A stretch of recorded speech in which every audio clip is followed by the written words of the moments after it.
they hear about medical cost sharing, it's a fraction of the price. It's like 70% less than traditional insurance.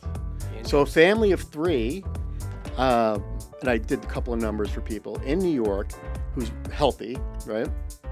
And you're like 40s, right? 30s or 40s. What the fuck? What the fuck? He's 42. Was that a plant? Did you plant that? Dude, I'm just saying. You plant that? Listen. I can see you need an eye doctor on your fucking platform. Well, listen. Asshole. I mean. What the? I'm 32, dude. I'm 32. You lived some life. Oh, that was buddy. great, Wow. man. You lived some life.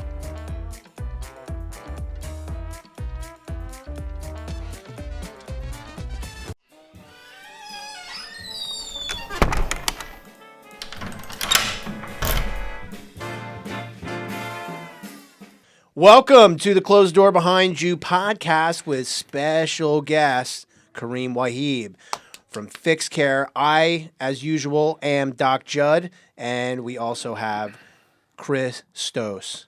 What's up? Welcome. What's up? Thanks for having me. So, super excited to have you because you keep coming across, like, I keep seeing Fixed Care everywhere, and you're helping people out. Can you tell everybody about what Fixed Care is and how you came up with it and how it's helping everybody? Yeah, no, it's great. I mean, listen, I practiced as a physician assistant in this city for over 20 years, and mostly private practice. And what would happen is we'd wind up seeing year over year patients come in without insurance, right? So they're uninsured, they're a friend of a friend, or they have like some money and they come in, they're like, listen, I don't have insurance. Like, can you just get me in the right direction? Like, I need an MRI, I need an orthopedist, or I need a dermatologist. So I'd have to like negotiate the rate every single time. Right. So I always had this idea in the background, like, all right, you know, if we revamp medicine, what would it look like? Like, what would healthcare look like if it was built by healthcare providers, right? Instead of middlemen, which are the insurance companies. Because right now the value prop for traditional insurance just diminishes year over year. It's super expensive. Right. Your deductible is very high. Right. For no reason. For no reason. Well, it is reason. It's wealth extraction, right? Right. All these companies, the government basically said, hey, we're going to have the Affordable Care Act, right? But they let the private insurance companies underwrite the policies. So we're doing these big subsidies and we're giving it to the insurance companies, not to the people, right? Thanks, Drone Bomber. So that's the rub, right? So anytime when you see something comes across the news like the big beautiful bill or like the Affordable Care Act, it doesn't really, it sounds great, but when you read into the fine print, like we're getting screwed, right? But right, the bottom, because they're lobbying, right? The lobbyists. Right. So that's the key. Exactly what you said. We have our politicians who we vote for basically serve corporations and foreign governments. There's no politician, there's no lobby for the American people. There aren't any. There's like probably about 10% of the congressmen and senators that we have there are really like for us, and they're not voting bills in, right? They're just saying, no, we're not going to vote for this. And it looks like to them, because they package the bills with these like omnibuses and multiple bills. So they say, oh, okay, here's a bill that's going to benefit you, but we can't vote for it because it's got all these other things in it. So I can't vote for it. So it looks, as a congressman or a senator, you said, oh, well, how come you didn't vote for it? It would have been great for us. It's like, listen, but it would also kill us in other ways and put us more in debt. So I can't do it just for they call it pork bills back in the day, right? right. So getting back to healthcare, it's like, all right, the government basically said, all right, we're going to tap the shoulder on the private companies, like, you know, they call them the BUCA, right? But Blue Cross Blue Shield, United Healthcare, Cigna, and Aetna. Those are the major ones. And we're going to let you underwrite the policies and make people force them to basically have insurance. Right. And so one of the few things that Trump did was like, all right, we're going to get rid of the tax penalty. You would get taxed before Trump came into office for his first term if you didn't have insurance. You get penalized. Right. So they force you to get it. Even though the penalty is very low, they did away with the penalty. You still are violating federal law by not having insurance, but there's no penalty to it. Some states retained it, but on the federal side, they did away with it. So people are running around basically uninsured right now. Right. So I want to wrap it back. So these are super important points, but for the audience members, what you've basically done is you've made it so that if you don't have insurance, which is a ton of people, you have a network of physicians that will see you for a cash price. For a reasonable cash price, right? So what we did was the people that are out there that really are hurting are the middle class. So you have the bell curve. The middle class, they make too much money to qualify for state or federal subsidies. Right. But they don't make enough to burden a monthly premium that's Right. probably more sometimes than their mortgage. Right. Right? Right. Or their rent, right? Yeah. You can't, it's hard to own things now. Well, when I tried to do Cobra, right, after I got laid off, it was like $1,400 for a family of 3. Yeah, crazy. It's insane. Crazy talk. Yeah. And that's a young person. And you're healthy, right? Yeah. Everybody's healthy, right? Yeah. So this is the rub. Like, if you have issues, yeah, you need full insurance, right? You didn't take care of yourself or genetic lottery or whatever. But if you're healthy and you're getting banged out for this big number because you're paying for other people too, that's what happens. Right. That's what this thing is. Yeah. So what we did, Sorry. Thank you. what we did with how we built Fixed Care is that it's a dual-sided marketplace. Anybody can get access to it. We negotiate cash rates with private doctors in New York City. We built a great network. It's like near 100 physicians now. And we negotiate the price with them, right? So the whole thing with insurance is everything's opaque. You don't know how much anything costs, right? Right. But so what we did was let's flip the switch on it. Let's make it really easy to use, make it accessible, and make it like a low barrier to entry. Like it doesn't have to be expensive to get access to it. People equate access to healthcare with having insurance. You could see doctors without insurance, but it's good to go as an informed consumer. So on our platform, you could see the number. So say it's like, all right, say you need an MRI. This one's great. And if you don't have insurance, or say you have insurance and you have a big deductible, you say, how much is this insurance? I have a $5,000 deductible. They're going to say it's $1,800 Right. because it's built to eat your deductible. If you hang up the phone and pick it back up and say, all right, listen, I don't have insurance. How much is the MRI? $600. Why? Because the facility is not bound by the contract anymore. Right. They're bound by certain rates, but they also have a little thing in there where they can basically upcharge you for this service until you hit your deductible. You get that same MRI when you hit your deductible, and you look at this piece of paper. It's called an explanation of benefits. They paid them like $300 or $280 for that same study. That's the disconnect. So we get those MRIs for $350. So if you're a member of Fixed Care, you just get the direct price. And so we did that across the board with labs, with all the subspecialties, primary care, even bundled surgeries, because the doctors that we have are involved with their surgery centers. So we can get a fixed number, and you know what the number is. So if you know what the number is, you could like save for it. You can put it on a credit card. You're like, all right, this all makes sense. And if you work for yourself, the best part, and you have like an S corp or an LLC, like basically those are like line item deductions, right? Right. There's some things in the tax code. It's a section 105 or a section 106. It's a form, basically where if you're making money on your business and you fall sick and you're basically the business, well, you have to pay for your anything that comes along to keep you operational. It's almost like an operational expense, but it's built for reimbursement of your health care. So paying for your deductible. health care. Nice. So you go on fixedcare.com, I assume. the website? Fixedcarehealth.com. Fixed Care Health. Why? Who took Fixed Care? Yeah, some who took Fixed Care was like the guy that fixes your iPhone screen. I was gonna say like a mechanic or And he something. looks just like you. Exactly. Yeah. Okay, so I go on fixedcarehealth.com, Yeah. and I can see all the doctors in my area and how much they charge for each service. Correct. Immediately. Like at a quick scan, let's say I'm searching like I need an MRI for a fibula or whatever. Yeah, you just right? yep. And then it just goes through. Yeah, but and we have one now on the Upper East Side. We've got 5 primary care docs. We've got a couple of OBGYNs, but we have enough. Like we're going to keep adding more as long as like the demand is met. So if people are saying, "Hey, I can't get in," well, it's time for us to add more. So a perfect example is like we have a mutual friend. He's a Jui Jitsu instructor. So he came to me and said, hey, like I think I ruptured my bicep. I said, sure, come on into my office. Do you have any insurance? No, I don't have insurance. Okay, no problem. I'll see him for free because he's my jiu-jitsu instructor and he'll strangle me if I charge him. But he's like, oh, have you met my friend Karim? So long story short of it, we get in touch with Karim. Karim's like, oh, yeah, hey, turns out we actually have a history. We used to work at the same hospital here in New York City a while ago.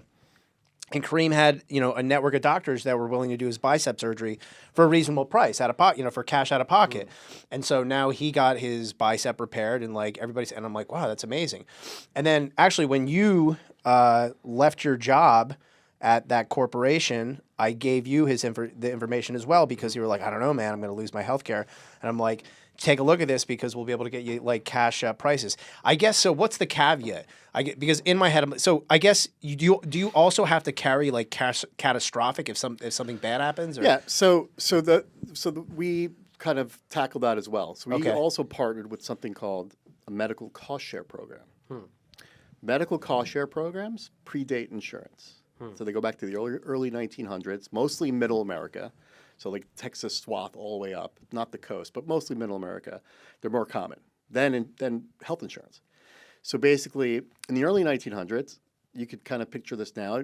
You go to like a church. It's all Christian ministries, right? You go to church, it's tent revival church, right? And you go in, and after every sermon, you put money in the kitty, right? Right. So every week, money in the kitty. But the church was smart, right? So if anybody from the church fell ill, they'd go with them to the doctor, negotiate the rate, and pay out of the kitty. It was like the first kind of healthcare cost community pre-insurance. And if you're the church, what happens? You built fidelity, right? A healthy churchgoer is one that keeps donating. Right. And if you're the churchgoer, you're like, this is great. I'm getting community and I'm getting healthcare. I just got to show up every week. Right. And they're like, you know what? If you kept away from booze, you kept healthier. Right. Took care of yourself, worked hard in the fields back then. You kept healthy. It's a physical job, right? Right. So fast forward now 100 years to today, you don't have to be religious. There's non-religious ones. We partnered with two of them. One is out in Austin, Texas. It's called Sedera, and the other one is called Zion Health Share. They're in Utah, but they're both, non-religious, and they have like certain guidelines, and it's a fraction of the price. And the reason why, it's not insurance. And they're not publicly traded on the stock exchange. So the reason why the first fiduciary, the first person that like an insurance company has to pay first are the stockholders. Right. Right? So this is where we get screwed. So the stockholders, like big firms, like, BlackRock, State Street, like all these bigger guys, they'll sue the insurance company if they give too much care. Right. And then you have Luigi come in. Well, who's apparently getting off, because they're not all the circumstantial evidence. But besides that, if you're the medical cost share, you're not bound by, they're not regulated, right? But they're very sensitive to the Better Business Bureau. And they just want people happy and whole if they have an issue to keep contributing every month. Right. Right? So if you're happy, you're going to keep contributing and you're going to have good results, right? So you have the cost share as well as fixed care, or are they one and the same? So that's a secondary. So you could just have the membership and just say, all right, depending on your risk tolerance, people's risk tolerance are different, right? Right. So like, I'm just going to go by myself. Like, I'm not going to. But once they hear about medical cost sharing, it's a fraction of the price. It's like 70% less than traditional insurance. So a family of three, and I did a couple of numbers for people in New York who's healthy, right? And you're in your like 40s, right? 30s or 40s. What the fuck? What the fuck? He's 42. Was that a plant? Did you plant that? Dude, I'm just saying. You plant that? Listen, I can see you need an eye doctor on your fucking platform. well, listen, Asshole. I mean, What the? I'm 32, dude. Well, I'm 32. you live some life. Oh, that was buddy. great, Wow. man. You live some life. Holy Wow. shit. So even better for you. Even better. So what would happen if 32. So if you're in your 30s, like you and your wife are in your 30s, and then and your child, right? So 5, 6. No, it's my other wife. Okay. Yeah. Well, now you. Yeah, when you said Utah, perfect. So basically, that for something comparable that you would get from really traditional insurance, that would be about like $300 a month. That's not bad.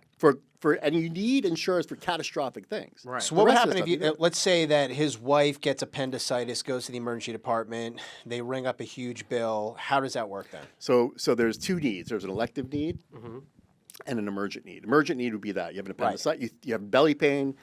You're like, you know what? I'm not going to play around with this. I'm just going to go NYU, the most expensive ER in the country. Really? Okay. Yep. Huh. And so you go in. They're like, all right, what's your wife's name? It doesn't matter. Okay. Yeah. So like, it doesn't matter. Listen, what's your insurance? And you're like, I don't have it. You don't have insurance because you have this medical cost share. So they're like, all right, just bill me. Mm-hmm. So you could be there 1 day or 1,000 days, right? Whatever it is. Mm-hmm.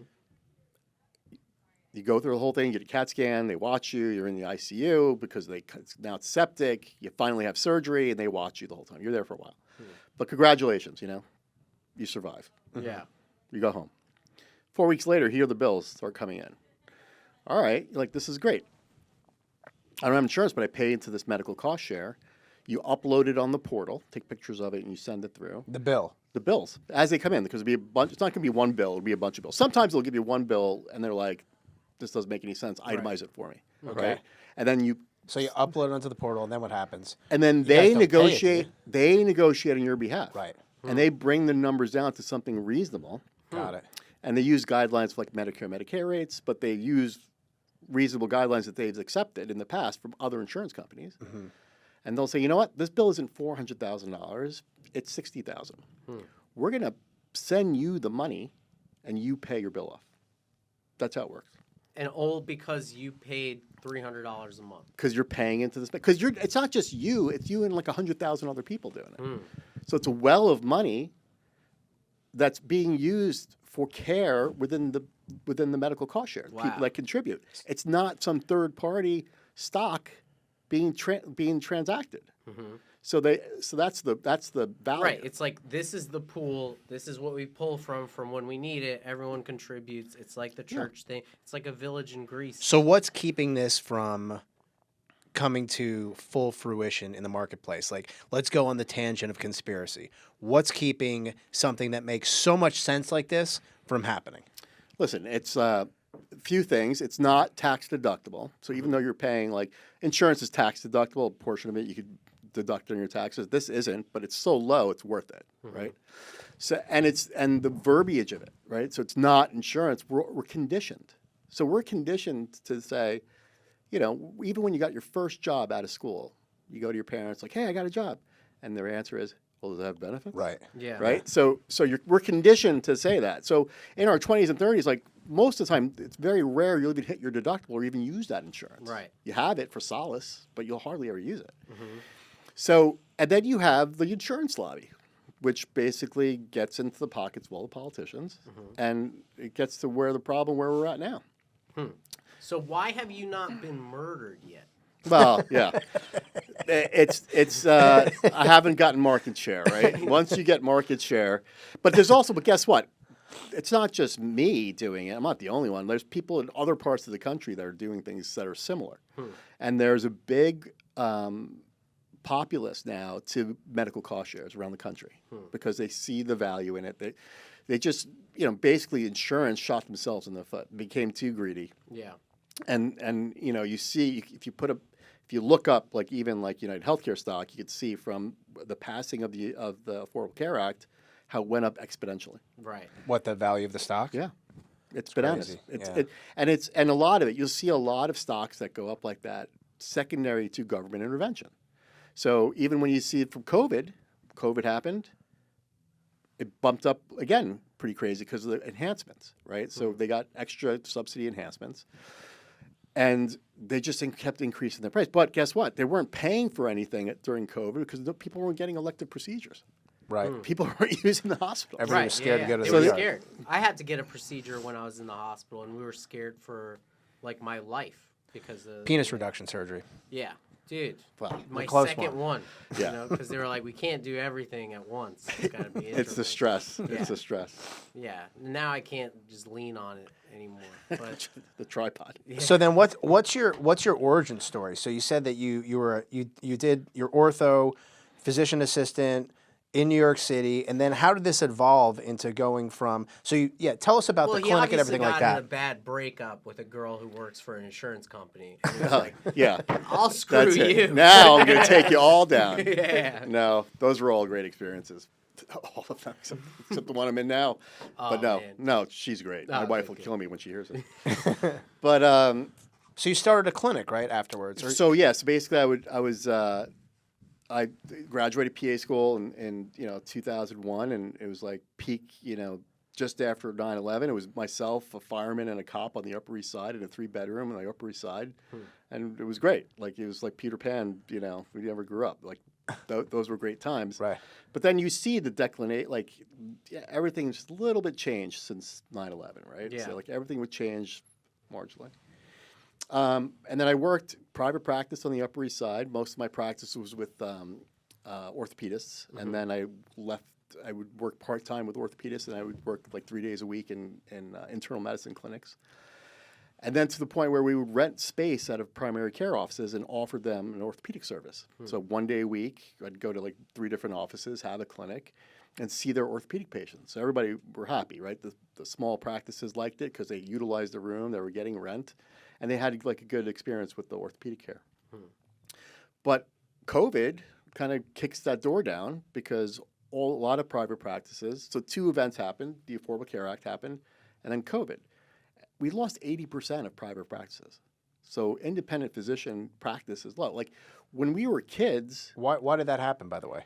consolidation. And But what was the incentive financially for consolidation? well, so you couldn't. When the insurance companies keep lowering how much they pay doctors for services, Right. but the cost of doing business keeps increasing. Right. You can't keep the doors open. Well, that's Right. why like Mount Kisco Medical and Caremount Medical, like they started just like taking over all these doctors. Right, and then what they do is when a hospital institution or an insurance company takes over a practice, they're able to pay themselves 3 times more. The hospitals can charge 3 times more because they have negotiating power, Right. and the insurance companies, they have all these Optum clinics that open up. They pay themselves more than they would pay somebody else next door. Right. So how do you compete, right? Right. So there's no resources for private practice doctors. They're getting beat up every single place, right? Even ZocDoc beats them up. So like they have to pay ZocDoc for every patient that comes in. Right. Really? Yeah. So Yeah, you pay for the advertising, then when they send you a patient, you have to pay them. Wait, so okay, that being said, how do you make money in all of this? so basically we don't charge the physicians to be on the platforms. Okay. It's free for them. We just ask them to give a discounted rate to the members, and we just charge the members $1 a day. So for $360, less than $1 a day, you get access to high quality healthcare here in the city. And how many users do you have right now?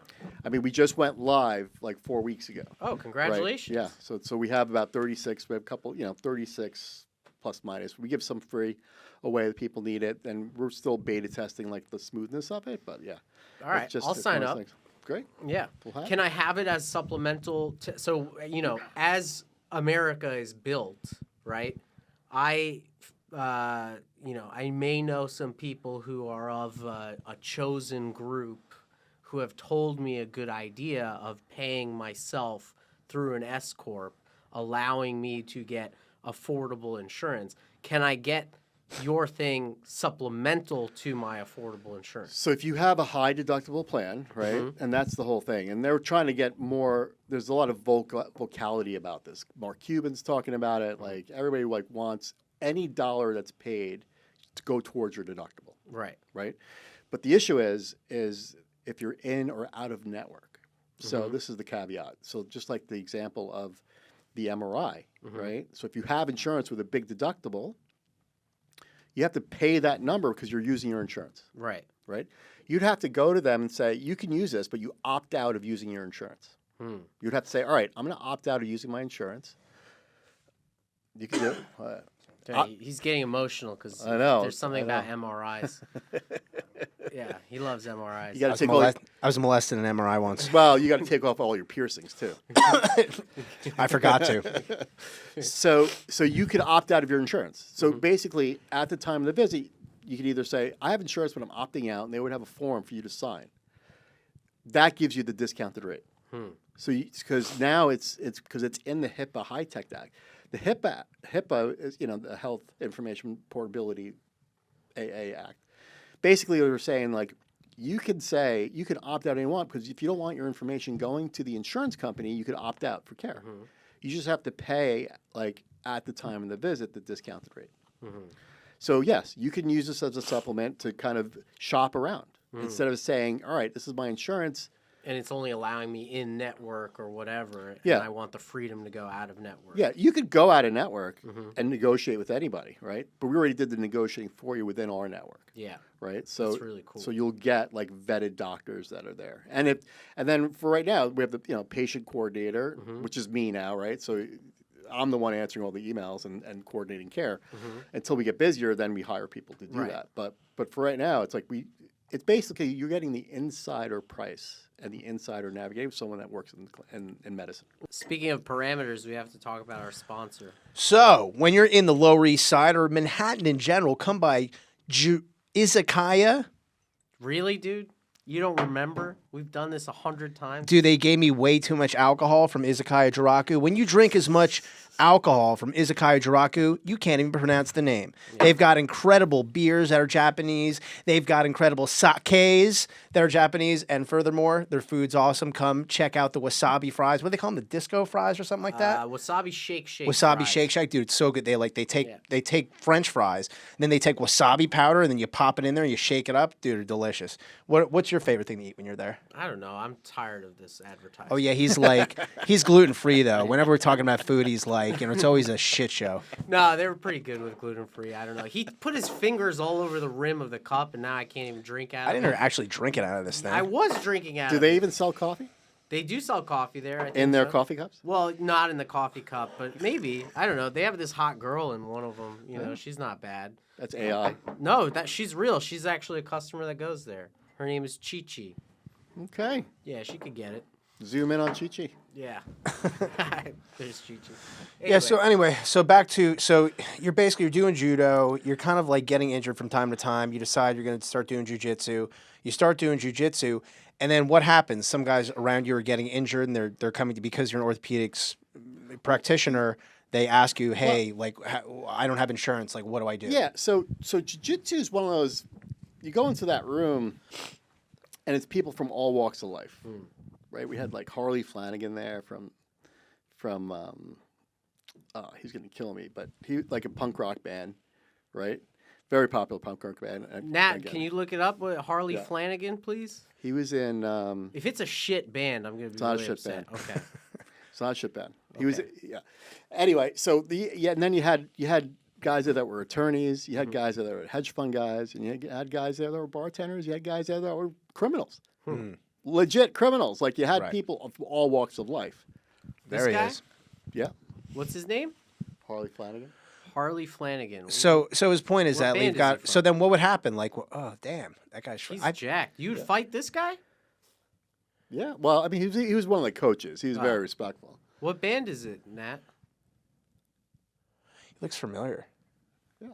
What? So anyway, continue with your. So you're saying that you have all walks of life. What's Cro-Mags. The Cro-Mags. Cro-Mags. Cro-Mags. Thank you. Yeah. Oh, dude, I actually don't think saw. you were born yet. He was in a big Lower East Side allegedly, documentary. I'm 40, so.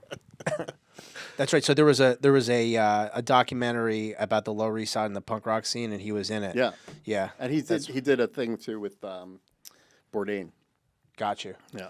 So long story short, you're saying that you would come across these guys, whether they were attorneys or hedge fund guys or rock band dudes. Everybody was helping each other out. Got Like, it. so if you had a problem, Right. someone knew, like you talk about your problem, it's like, oh, so-and-so is a dentist. Oh, I see. So But it was a big so-and-so is- network of people. Yeah, so. and it was just like word of mouth. And so everybody was getting injuries, so they would say, hey, Yeah. speak to Kareem. Yeah, so they didn't Got have it. anybody. Because if you go, and this was at a time when, jiu-jitsu was popular, but not everybody was doing it, right? So you go to any doctor, and if you practice jiu-jitsu, they're like, okay, you can't go to jiu-jitsu. They're like, what are you talking about? Right. Meanwhile, we know, like, if you practice it, you know the guide rails, right? You know how to get people around. And so, so they would just come to me, right? And then I would be happy to help them, and it's like, and it was got to this relationship where we're like, or what could we do for you? I'm like, I don't need anything. Like, here, and they weren't even very successful yet. Like the guys that were in that room, they're all brown belts going into black belts or purple belts like growing, and at the cusp. There was one guy that was very popular at the time. Gary Tonin was super was on the scene. Gordon was coming up. Gordon Ryan was coming up to it, and so even like the only thing that I could help was like make some rash guards. So I'd make some rash guards for them, Right. And now they would wear like the OuchMed rash guard, Yeah. and they wouldn't. It was like they didn't want to charge me, which was great. It was like free for me, but I would just help them, you know. Yeah, those guys love you. So to give you like our viewers, like the best guys in jiu-jitsu in the world were wearing his rash guards and shorts with his label on it for OuchMed. I guess you must have guided those guys in care. And then now I'm seeing the more modern videos of these guys like John Danaher, et cetera, and they're wearing fixed care. They're wearing this fixed care gear. So you're doing something right.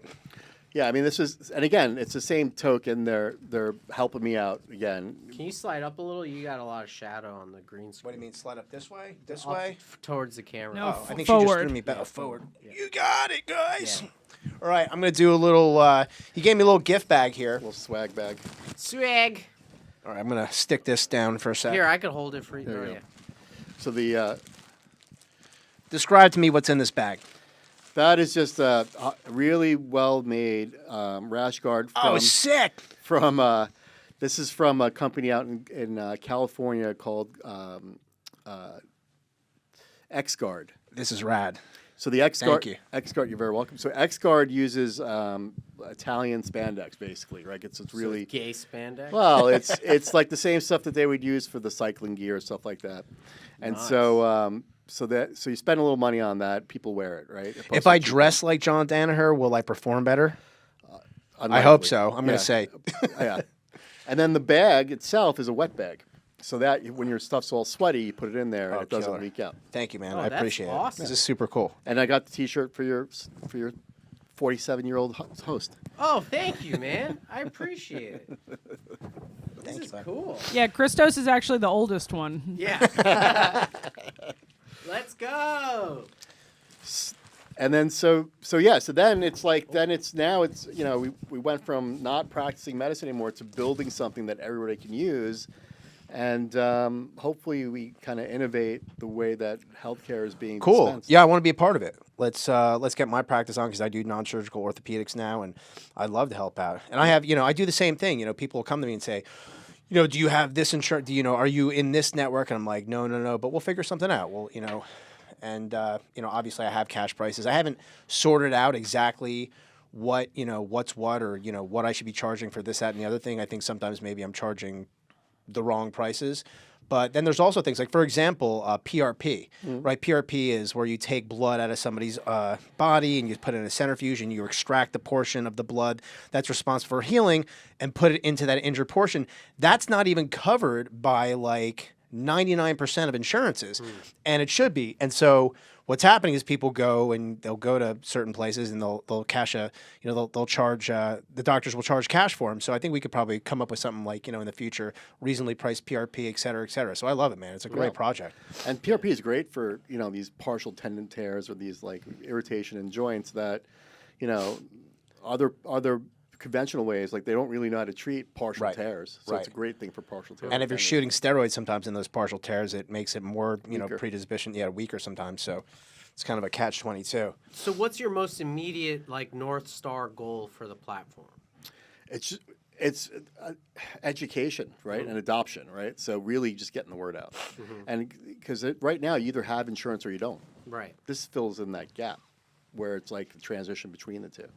Yeah. Absolutely. And the crazy thing is once this gets built up, right, and someone's going to try to assassinate you, they'll go to jail. They won't go to jail for assassinating you, but what's his name? Luigi Mangione will walk free. Isn't that crazy? Wait, no. The person assassinating you won't even be caught. Luigi, never mind. See, he's listen, you're losing it. Yeah. It's time for Agents of Chaos. Yeah. the lightning round, kids. Yes. So, on the Closed Door Behind You podcast, we have something called the Lightning Round, where we will ask the same set of questions to our guests. I'm going to start it off. Karim Wahib. So, here's a story. You find yourself in an unfavorable predicament. You get arrested. You're in jail. Who's your first phone call? Fortunately, because through judo and jiu-jitsu, we have someone for everyone. Nice. And my go-to is Ken O'Donnell, Ken O'Donnell. Esquire. Nice. Ken O'Donnell is you need a fix. He was this guy's a really interesting dude. At Essential Casting, you see this guy, you're like, what are you doing? You're like, you should be a movie star. Like it's ridiculous. He's a JAG lawyer through the Air Force. Cool. He's Wow. a 20-year veteran of the police department, sergeant. I think sergeant or detective. And then he was also an attorney at the same time. Retired from the police department, and now does criminal defense. Wow. That's awesome. That's the guy you want. Get us his number. Ken O'Donnell. Yeah, Ken Ken O'Donnell. O'Donnell will be good here. He'd be Yeah? good. Yeah, Nice. Just hit him up. Yeah. Let's get him Ken on. O'Donnell. All right, Okay, your turn. Second question. What happens to you after you die? Good question. Yeah. Right, and so it's interesting. Like at a very young age, I asked my dad this question, and he's like, and he said something profound. One of the profound things he said was, you go through your whole life as a vessel, and you put all these experiences and all these things that you've learned, and then you die. It's like it has to go somewhere, right? We don't know where it goes, but it goes somewhere, Right. So it's some other. I mean, and again, if we're going to stay on the path of like the aliens, And the the Anunnaki made the pyramids, and they're finding all these crazy things in the lidar and all like, Yeah, like the underground, like yeah. Yeah. like who's So they're who's the creator They're transmitting all of these experiences somewhere. somewhere, right? Like where does that go? like that. Right? So when you die as an Egyptian, do you get a tombstone or a sphinx? You get none of those things. It's because that's ancient Egypt, Oh, right? okay. I'm sorry. So there's no so they they write Arabic, right? Yeah. It's not hieroglyphs, right? Oh. So yeah, what's It's your a- hieroglyphic name? it's the same. It's Kareem. It's two eyes of Ra and wheat and Yeah. iris, right? Like yeah, whatever it is. and like the insurance agent company's going. Exactly. That's cool. All right, so next question. If you had the opportunity to have dinner with anybody live or dead, who would that person be? That's a good one too. Again, another young age thing. Weirdly, probably because I grew up in like an Irish Italian neighborhood, but it's like John F. Kennedy, right? Like, like you want to know, like, what was he thinking around that time? Like, Right. during Like, that. why would you go in a car with no roof? Yeah, like why? Like all the stuff, right? Like, Yeah. what's the mindset? Like that guy went through a bunch of stuff. Like, yeah, like this whole thing. Like everybody's like, Marilyn Monroe and all this other stuff. But he's like Cuban Missile Crisis dealt with basically espionage and taking like the nukes from nuclear like material from the United States to other parts of the world, right? So he dealt with a lot of things, and it's like between him and his brothers, like everybody wanted to get him, Yeah. and it's like disbanding the CIA, and it's like, well, wow, chill, like Yeah. like this is so you kind of peel the onions back. It's like what's the thought process? Or how about the mafia helping to get him elected, and then he basically turned on them? And Right, publicly? So there were so many people that were like, Yeah. and yet we still don't have any answers. Well, right? in a way, you're sort of embodying that too, right? Like you're going against like such a big monolith of things. Yeah, so I don't see it as going against. I just see building new rails, Yeah. right? So just build new rails. Yeah. Like so, right now, like this is the cards that we're dealt with. Like so right now, we're in a time where everything is wealth extraction. So you go to a bank, it's a loan, it's percentage is crazy. Use your credit card, percentage is crazy. You need car insurance. Go get a car right now. It's 8%. Best credit, 8%. Right? Everything is wealth extraction. You go to school, college. That's crushing debt. You can't even get a job. Right? So everything, and now in health insurance, everything is you're once you're born and you're out of the, off the nest and in your teens, now you can work. You're already in debt. But can you build something that's value creating, right? Like there's many iterations of fixed care. Like once we start getting volume and busy, one of them is like, I'll just give you the membership for free. It's $360. Here you go. I'll give it to you for free. But you put $300-400 a month into this fund. You control it. We'll make some money on the back end for like bringing money into the fund and managing the fund, but it's in your possession. And the health and give you like an incentive, like here's a carrot, here's your fund that you keep putting money into it. Things happen, I get it, accidents or whatever. That's why we have fixed care and the medical cost share. But now you have this fund. The more healthy you are, the more that grows in your possession. Like an FSA. Like or an HSA or any of those things. But the government made it so you can only have an HSA if you have a high deductible insurance plan. Why can't you just have an HSA and have it like a triple tax value to it without having to have insurance? Right. Is that crazy? But at least we could have one like after tax money will help it grow. You have this fund and you're healthy for 5 or 10 years. You never hit it. Now you're almost self-funded. You've got this nest of money. And, hey, listen, if you need something else with that, you use it. You alluded to the term triple tax. What do you mean by that?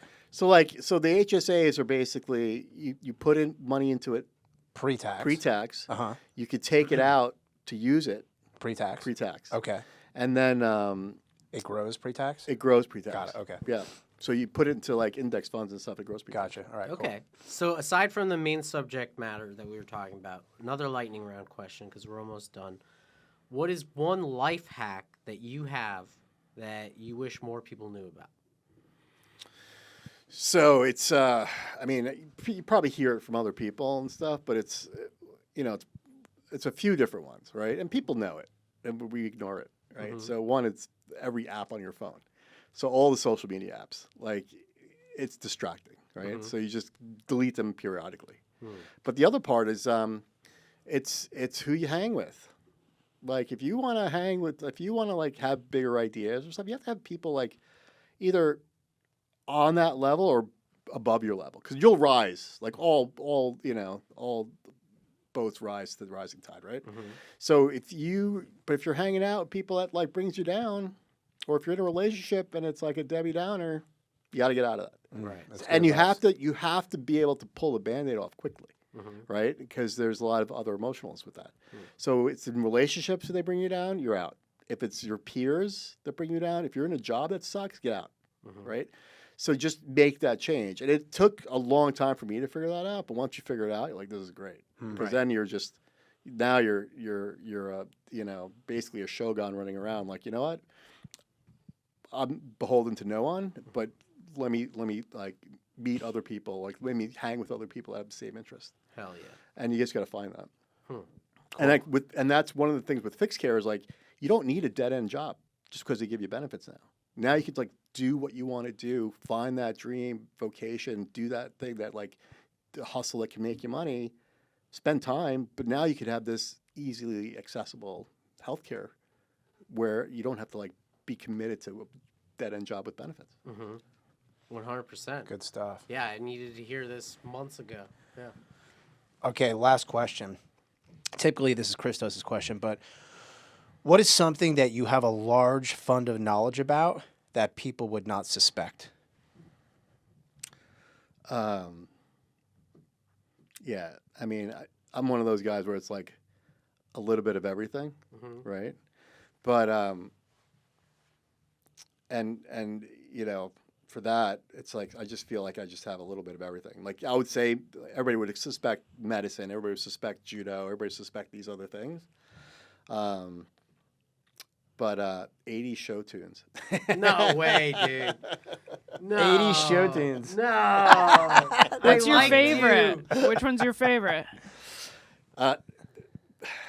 Just say it. I mean, the Jeffersons, right? I grew up with the Jeffersons. Is that considered a show tune? Moving on up? Moving on up. Oh, that's to the funny. east All side. right, that's a good tune. I wake up with that. Really? It's crazy. It's your alarm? It's just like that. It's And positive. Moving on up. to the east side. Yeah, play that. Play that tomorrow morning. Yeah? And you'll be like, this is great. Huh. I like that. Karim Wahib from Fixed Care. So, everybody, by the way, where can people find you? Where can they find you personally? Where can they find your project? Tell everybody who's viewing where they can find you. Yeah, so the website is fixedcarehealth.com, and we're at Fixed Care Health with all socials on Instagram, X, Facebook. I was doing TikTok, and then I found out that apparently U.S. TikTok is now spyware. Yeah, TikTok's it's dead. Yeah. Yeah. And what's the next thing? Is it primal? What's the Nah, I think it's still gonna be TikTok and Instagram and all that stuff. But like the appeal of TikTok is slowly dying. is it? Yeah, it's like all glitchy now. The algorithm's not like the way it was. People are abandoning it, and they're not gonna. They're gonna. It's gonna be like Vine, where people just like slowly go off of it. And Then what's the next one? I mean, listen, it could be like again, it's like Facebook Meta stock is like $700 something yeah. now. Well, I'll tell you what the next thing is. What I'm hearing constantly is live events. People are starved for live interaction again, and whoever's going to be able to bridge the gap between that social media and in-person sort of thing will be the winner. They're doing that now with like workouts. Like hot sauna like Right. hookups, Yeah. or just like work. Like there's this farm out in New Jersey this guy's doing, where it's like it's all like a CrossFit gym. They have saunas, and then they have weekly. They'll have like Social. like a social, but like high end entrepreneurs talking about like their troubles with their business or how do you troubleshoot, and people sign up for that. Yeah. So it's kind of, and there's no alcohol. Like no one's drinking anymore. Yeah, people don't drink. Yeah. Yeah, so it's like, how do you capitalize on that? Smoke more weed. Gummies. Nice. I knew it. No All burnt right. hydrocarbons. No burnt hydrocarbons. All right, guys, that's going to wrap up our episode of Close the Door Behind You. Thank you. See you next time. Thank you. Thanks for having me.